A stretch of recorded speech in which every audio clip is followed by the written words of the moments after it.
नमस्कार, ये आकाशवाणी पटना है। अब आप अभिषेक दास से प्रादेशिक समाचार सुनिए। पहले मुख्य समाचार। भारतीय सेना ने पाकिस्तान और पाक अधिकृत कश्मीर में आतंकवादियों के खिलाफ ऑपरेशन सिंदूर में 9 आतंकी ठिकानों को पूरी तरह नष्ट किया। प्रधानमंत्री नरेंद्र मोदी ने ऑपरेशन सिंदूर की सफलता के लिए भारतीय सैन्य बलों की सराहना की। रक्षा मंत्री राजनाथ सिंह ने कहा, भारत की सैन्य कार्रवाई में पाकिस्तान का कोई भी आम नागरिक प्रभावित नहीं हुआ। सेना की कार्रवाई की राजनीतिक दलों के साथ साथ समाज के सभी वर्गों ने प्रशंसा की। और भारत तथा पाकिस्तान के बीच जारी तनाव के बीच आज शाम बिहार के 6 जिलों समेत देश भर में सुरक्षा तैयारियों के मूल्यांकन के लिए मॉक ड्रिल का आयोजन किया गया। अब समाचार विस्तार से। पहलगाम आतंकी हमले के बाद भारतीय सशस्त्र बलों द्वारा कल रात चलाया गया ऑपरेशन सिंदूर 25 मिनट का था और इस जवाबी कार्रवाई में पाकिस्तान और पाक अधिकृत जम्मू कश्मीर में 9 आतंकी ठिकानों को नष्ट कर दिया गया। नई दिल्ली में भारतीय सेना, भारतीय वायुसेना और विदेश मंत्रालय की संयुक्त प्रेस वार्ता में ये जानकारी दी गई। भारतीय सेना की कर्नल सोफिया कुरैशी और भारतीय वायुसेना की विंग कमांडर व्योमिका सिंह ने बताया कि पहलगाम आतंकी हमले के पीड़ितों को न्याय दिलाने के लिए ऑपरेशन सिंदूर शुरू किया गया था। उन्होंने बताया कि ऑपरेशन कल रात 1:05 से 1:30 तक चलाया गया।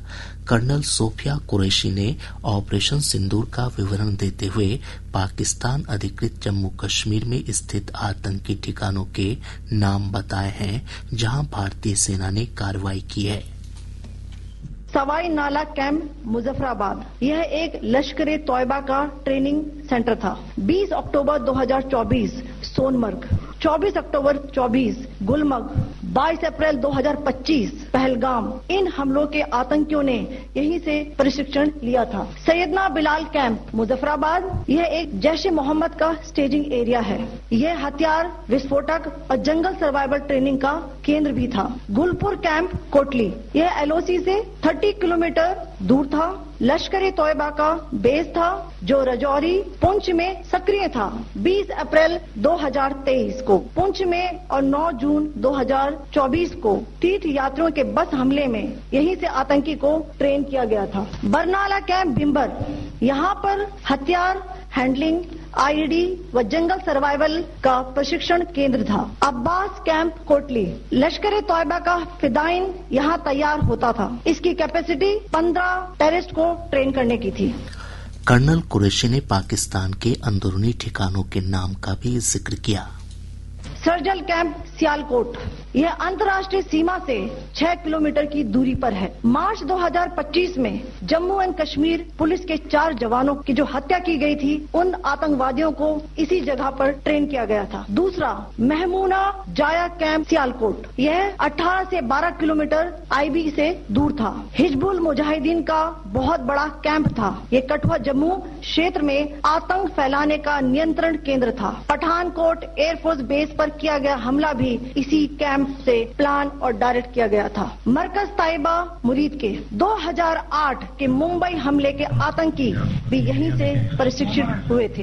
अजमल कसब व डेविड हेडली भी यहाँ ट्रेन हुए थे। प्रेस वार्ता में विदेश सचिव विक्रम मिस्री ने कहा कि पहलगाम आतंकी हमले की जांच से पाकिस्तान के आतंकियों से संबंधों का पर्दाफाश हुआ है। पहलगाम आतंकवादी हमले की जांच से पाकिस्तान के साथ आतंकवादियों के संपर्क उजागर हुए हैं। रेजिस्टेंस फ्रंट द्वारा किए गए दावे और लश्कर-ए तैयबा से ज्ञात सोशल मीडिया हैंडल द्वारा इसको रीपोस्ट किया जाना इसकी पुष्टि करता है। चश्मदीद गवाहों और विभिन्न जांच एजेंसियों को उपलब्ध अन्य सूचनाओं के आधार पर हमलावरों की पहचान भी हुई है। प्रधानमंत्री नरेंद्र मोदी ने ऑपरेशन सिंदूर की सफलता के लिए भारतीय सैन्य बलों की सराहना की है। केंद्रीय मंत्रिमंडल की बैठक में श्री मोदी ने कैबिनेट मंत्रियों को इस ऑपरेशन की जानकारी देते हुए कहा कि यह देश के लिए गर्व का पल है। प्रधानमंत्री ने राष्ट्रपति द्रौपदी मुर्मू से भी मिलकर उन्हें पूरी कार्रवाई की जानकारी दी। रक्षा मंत्री राजनाथ सिंह ने कहा है कि भारतीय सशस्त्र बलों ने ऑपरेशन सिंदूर के दौरान अपनी वीरता और साहस का परिचय देकर इतिहास रचा है। उन्होंने कहा कि सैन्य बलों ने यह सुनिश्चित करके संवेदनशीलता दिखाई है कि ऑपरेशन के दौरान कोई भी आम नागरिक प्रभावित नहीं हुआ। हमारी सेनाओं ने ऑपरेशन सिंदूर लॉन्च करके पहले की तरह ही इस बार भी आतंकियों को ट्रेनिंग देने वाले कैंप्स को तबाह करके करारा जवाब दिया है। भारत ने अपनी सरजमी पर हुए हमले का जवाब देने के लिए अपने राइट टू रेस्पॉन्ड का इस्तेमाल किया है और हमारी यह कार्रवाई बेहद सोच समझकर सधे हुए तरीके से की गई है। आतंकियों के हौसले पस्त करने के उद्देश्य से यह कार्रवाई महज उनके कैंप्स और इंफ्रास्ट्रक्चर तक ही सीमित रखी गई है। पहलगाम आतंकी हमले में जान गंवाने वाले शुभम द्विवेदी के पिता संजय द्विवेदी ने कहा कि जब से उन्होंने पाकिस्तान और पाक अधिकृत कश्मीर में आतंकवादियों के शिविरों पर हवाई हमले का समाचार सुना है, तब से उनके पूरे परिवार का मन हल्का हुआ है। मैं सलाम करता हूं अपने देश की सेना को और धन्यवाद अर्पित करता हूं अपने देश के माननीय प्रधानमंत्री जी को, जिन्होंने देश की 140 करोड़ जनता के मन की बात को समझा, दिल के दर्द को समझा, उसके गुस्सा को समझा और जिस तरह हमारी सशक्त सेनाओं ने अदम्य साहस और शौर्य के साथ पाकिस्तान में पल रहे आतंकवाद का विनाश करने का काम किया है, उसके लिए मैं सलाम करते देश की सरकार को। आतंकी हमले में जान गंवाने वाले रोहतास के करगहर निवासी मनीष रंजन के परिजनों ने आतंकवादियों के खिलाफ की गई कार्रवाई की सराहना की है। हम लोग बहुत खुश हैं। हम लोग अपेक्षाएं रखे थे प्रधानमंत्री जी से और काफी खुश हैं और उन्होंने बहुत अच्छा किया है। इस तरह की हमलाएं और भी होनी चाहिए। जो वहां पे जितने भी आतंक का आड्डा है, जितने भी आतंक पोषित हो रहे हैं, सबके ऊपर इसी तरह से स्ट्राइक करना चाहिए। भारतीय सेना द्वारा चलाए गए ऑपरेशन सिंदूर की राजनीतिक दलों के साथ साथ समाज के सभी वर्गों ने प्रशंसा की है।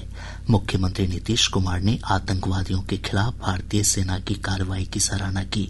उन्होंने कहा कि भारतीयों को प्रधानमंत्री नरेंद्र मोदी के नेतृत्व पर पूरा भरोसा है।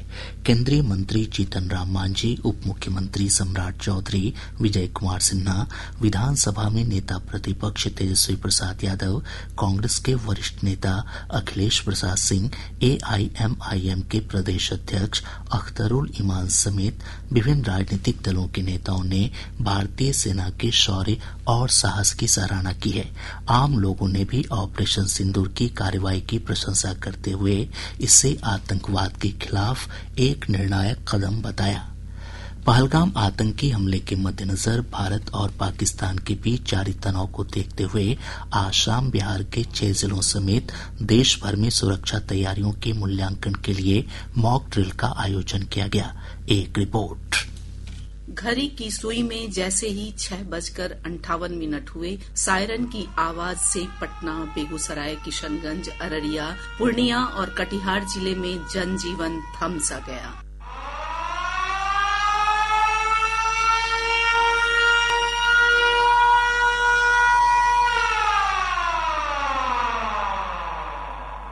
विद्युत आपूर्ति पूरी तरह बंद कर दी गई।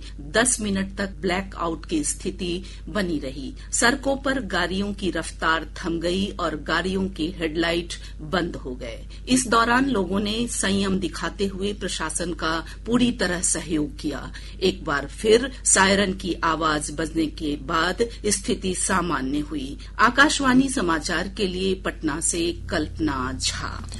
समस्तीपुर के काशीपुर स्थित बैंक ऑफ महाराष्ट्र की शाखा में अपराधियों ने लगभग 5 करोड़ रुपए मूल्य का सोना और 15 लाख रुपए लूट लिए। और अब अंत में मुख्य समाचार एक बार फिर। भारतीय सेना ने पाकिस्तान और पाक अधिकृत कश्मीर में आतंकवादियों के खिलाफ ऑपरेशन सिंदूर में 9 आतंकी ठिकानों को पूरी तरह नष्ट किया। प्रधानमंत्री नरेंद्र मोदी ने ऑपरेशन सिंदूर की सफलता के लिए भारतीय सैन्य बलों की सराहना की।